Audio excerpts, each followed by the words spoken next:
Naku po mga kababayan, pumalag na nga itong mga empleyado ng Senado at binanatan din itong si Erwin Tulfo mga kababayan, pati po si Atty. Mike Operario. Napakomentaryo din mga kababayan dito sa pinaggagawa ni Erwin Tulfo mga kababayan. Tingnan nyo yung ginawa. Ayan sabi dito, mga empleyado ng Senado dismayado at demoralisado sa pagtawag ni Erwin Tulfo sa kanila ng mga pulpul, bingi at bubo. Kalain nyo mga kababayan, tawagin kang pulpul, bingi at bubo. Di naman mga pulpul yan, di naman yan i-hard yan kung mga bubo yan o bingi mga kababayan.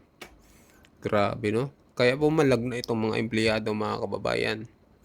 At sinabi nitong mga empleyado na humingi ng tawad si Tulfo dito sa mga empleyado. Pero parang ang nagsalita lamang siya, humingi lamang siya ng tawad ay kay SP Cayetano, pero mismo kay dito sa mga empleyado ay wala pa mga kababayan.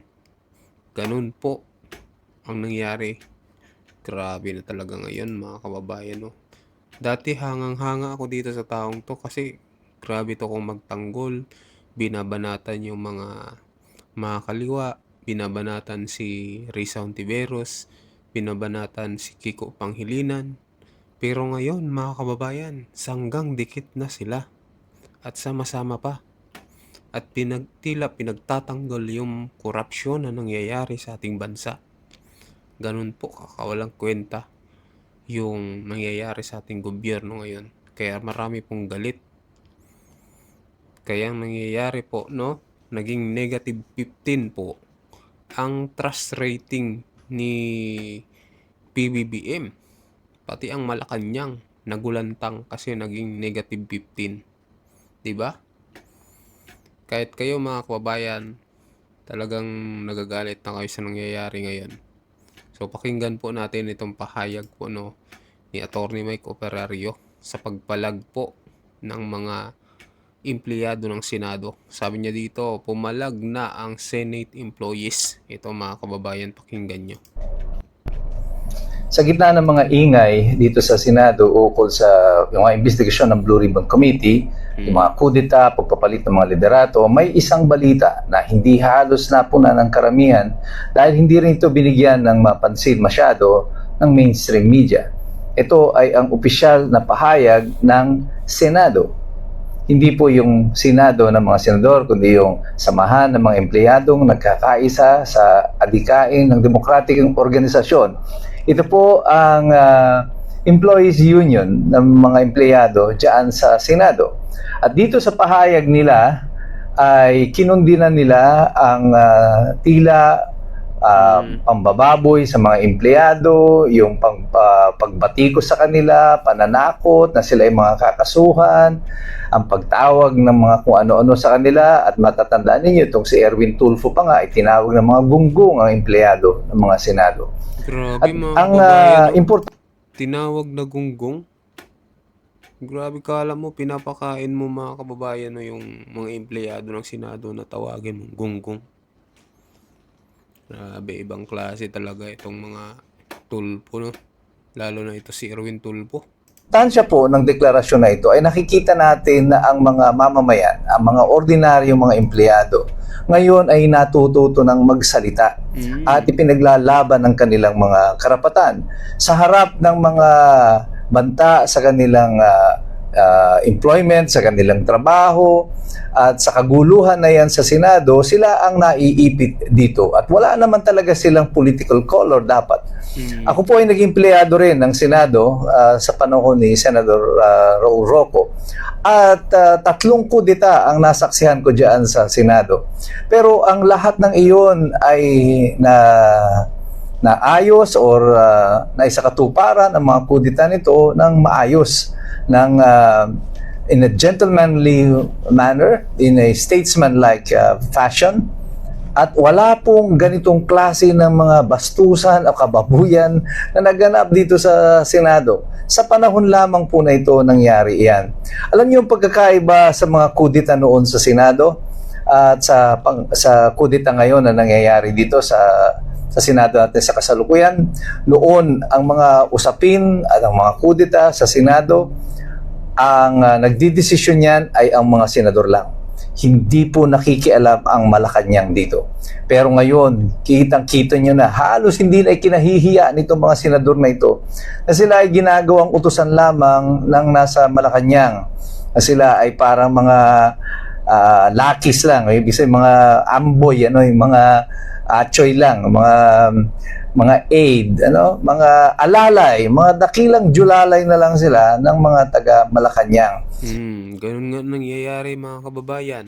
Nagiging alalay na. Parang nagiging puppet na itong mga senador. Itong 11 na senador, no?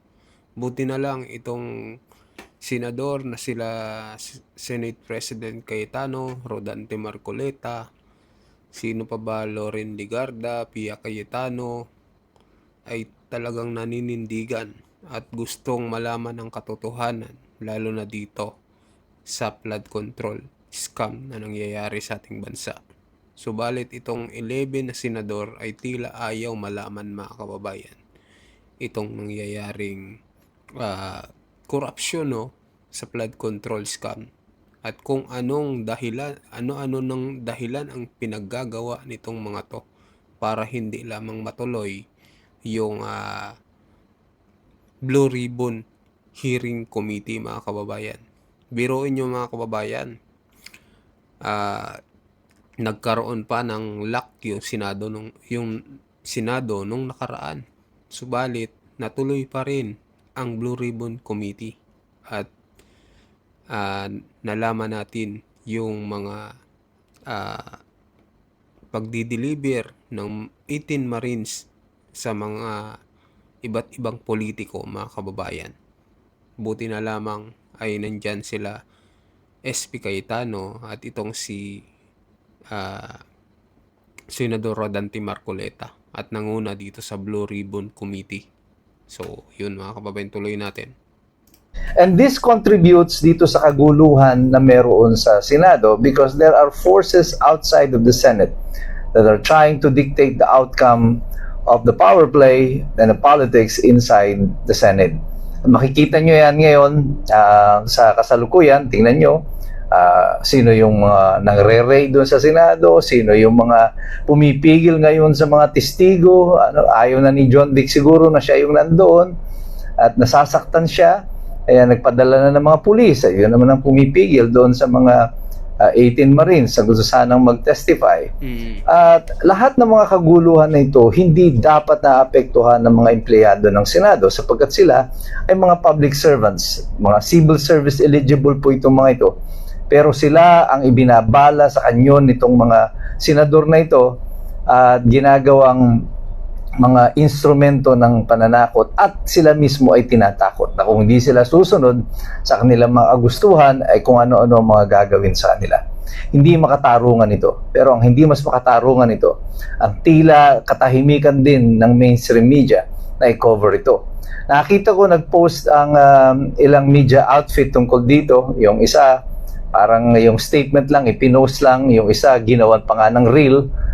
Paano mo babasahin yung kung yan ay real. Talagang very, they made it to look very insignificant as possible. Ni walang kinausap ng mga empleyado ng Senado para makapagpahayag ng kanilang tunay na saloobin tungkol dito.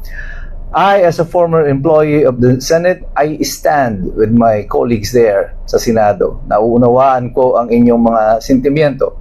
At ito ay dapat maintindihan ng taong bayan sa kasalukuyan. Hindi lahat ng nasa Senado na yan ay may political inclination. Ang karamihan sa kanila dyan ay nais lamang magsipagtrabaho, magsipaglingkod because they are honest and good public servants. Kaya dapat po nating ipanalangin, isama natin sa panalangin itong mga empleyado natin sa Senado. Sila ay nalalagay din sa bingit ng alanganin sa anumang kaguluhan na meron dyan sa Senado sa kasalukuyan. Pero nararapat lang na sila ay tumindig sa kanilang mga karapatan. Kaya saludo po ako sa inyong lahat sa inyong pagtindig. Akala ng iba, kayo ay mga maliliit na langgam lang, mga insektong madaling palisin. Pero pag nagsama-sama ang maliliit na yan, ang inyong kalakasan ay kanilang mararamdaman. Parang tayo rin yan. Tayong lahat ng mga iskumbro dito sa Pilipinas, patuloy tayong magmamasid, patuloy tayong makikialam, patuloy tayong mag-aaral sapagkat mahirap makialam ang taong walang alam. God bless you. God bless us all. Mabuhay ang Republika ng Pilipinas. Ayun po mga kababayan, ang tindi ng paliwanag ni Attorney Mike Operario, no?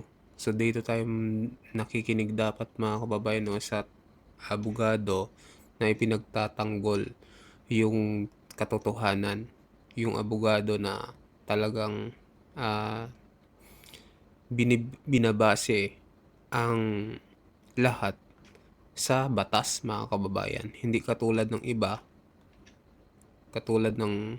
nating namumuno dito sa bansa, yung ibang senador na binibend pa ang law mga kababayan. Kaya saludo dito kay Attorney Mike Operario mga kababayan. And sa mga nagustuhan yung pahayag ni Attorney Mike Operario mga kababayan, pwede po kayo pumunta sa kanyang page, no, sa Facebook, Mike Operario lang po ang pangalan niya mga kababayan. Ayan. So sa mga bagong pasok dyan, pasubscribe din ng ating channel mga kababayan. Maraming salamat po sa inyong lahat.